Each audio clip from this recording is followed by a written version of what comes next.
এর আগের ভিডিওতে তোমাদেরকে দেখিয়েছিলাম যে আমরা যে নবদ্বীপ মায়াপুর যাচ্ছিলাম, তার জন্য আমরা শ্যাওড়াফুলি থেকে কাটোয়া লোকাল ফার্স্ট যে ট্রেনটা ছিল সেই ট্রেনটা ধরেছিলাম।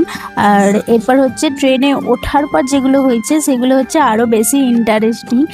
কারণ সকালবেলা উঠে আমরা যে কৃষ্ণর কাছে যাচ্ছিলাম, কৃষ্ণ যে আমাদেরকে বাঁশিটা ছুঁড়ে মারেন, এটাই আমাদের সৌভাগ্য। কারণ আমরা উঠে থেকে খেয়েছি শুধু ট্রেনে, মানে আমিষ কিছু খাইনি, আমরা যা খেয়েছিলাম সবই নিরামিষ খেয়েছিলাম। আর সকালবেলা যে ওঠার পর জয় ওখান থেকে স্যান্ডউইচ কিনে এনেছিল, আর ও মুড়ি খাবে বলছিল, যার কারণে চপ মুড়ি খেয়েছিল। আর এখানে ল্যাপটপ এনেছিল হচ্ছে সঙ্গীতা। আমরা মুভি দেখতে দেখতে যাব বলে ঠিক করেছিলাম, কিন্তু দুর্ভাগ্যবশত আমরা এক জায়গায় বসতে পারিনি। প্রথমে দুজনরা দুদিকে জায়গা পেয়েছিলাম, কারণ একজনের যে চারজনে বসার সিটটা কেউ না কেউ বসেছিল, যার কারণে আমরা জায়গাটা পাইনি। দেন হচ্ছে আমরা হচ্ছে একবার করে খাচ্ছি আর একবার করে হচ্ছে বই দেখছি। আর এদিকে জয় এত বকিয়েছে সারা রাস্তা।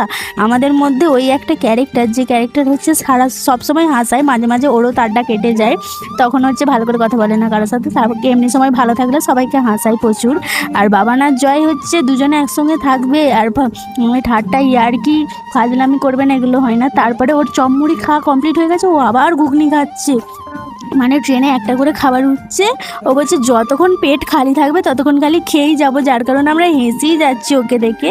বাবান বলছে তোর পেটে কি আছে রে, খেয়েই যাচ্ছিস, যার কারণে ও খেয়ে 4বার ধরে বোধহয় বাথরুমে গেছে। আমরা খালি ওটা নিয়ে ওকে হাসাহাসি করছিলাম যে খালি খাচ্ছে আর বাথরুম যাচ্ছে। মানে একটা করে স্টেশনে, যে স্টেশনে আমরা অনেকক্ষণ ট্রেন পাল্টেছি সেই স্টেশনগুলোতে ও মানে বাথরুম গেছে। যাই হোক, তারপরে হচ্ছে এখানে বাবান খালি বলছে গেম খেলবো, আর ওকে যতবার গেম খেলতে যাচ্ছে আমরা দুজন খেলতে দিইনি, যার কারণে ও প্রচুর হাসছিল। বলছে যে তোরা কি আমাকে একটু গেম খেলতে দিবি না? আমরা বলছিলাম না, আমরা গেম খেলিনি, তোমরাও গেম খেলবে না। বলছে তাহলে তোরা রিলস কর। আমি বলছি না, রিলসও করবো না, কিছুই করবো না, সবাই মিলে গল্প করবো। তারপরে আরও একটা বিস্কুটের প্যাকেট, যেটা হচ্ছে আমরা 4জন মিলে শেষ করে ফেলেছিলাম, লাস্টে একটুখানি ছিল, সেটা আর খেতে পারিনি। দেন আমরা যখন যাচ্ছিলাম মায়াপুর, আমরা পুরো ভোরটা দেখেছি, কি যে ভালো লাগছিল। অনেক দিন পর চোখের সামনে ভোর হওয়াটা দেখছি। মানে ঘুম থেকে ওটাই হয়, আমি ঘুম থেকে উঠি মেনলি 7টার সময়, যার কারণে ভোর কি জিনিস আমি অনেক দিন প্রায় দেখিনি, যার কারণে দেখতেও ভালো লাগছিলো। প্লাস হচ্ছে আমরা সবাই ছিলাম, আর আমি যতবার ক্যামেরা অন করেছি বাবা নিজের চুল ঠিক করেছে। আমি ওকে বলছি হ্যাঁ রে, তোকে কি মানে তোকে কেউ দেখলেও সে কিছু করতে পারবে না, তোর গার্লফ্রেন্ড আছে।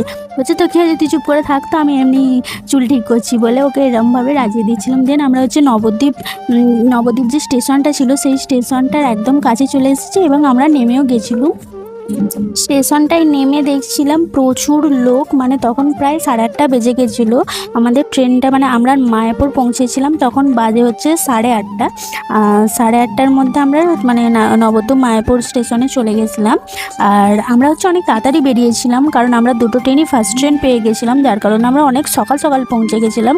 আর প্লাস হচ্ছে ওয়েদারটা মানে কৃষ্ণ আমাদেরকে আশীর্বাদ করেছিল যে তোরা আসছিস, ওয়েদারটা আমি ভালোই রাখবো। তারপর আমরা লঞ্চ ঘাটে টিকিট কেটেছিলাম। বাকিটা নেক্সট ভিডিওতে দেখা হচ্ছে।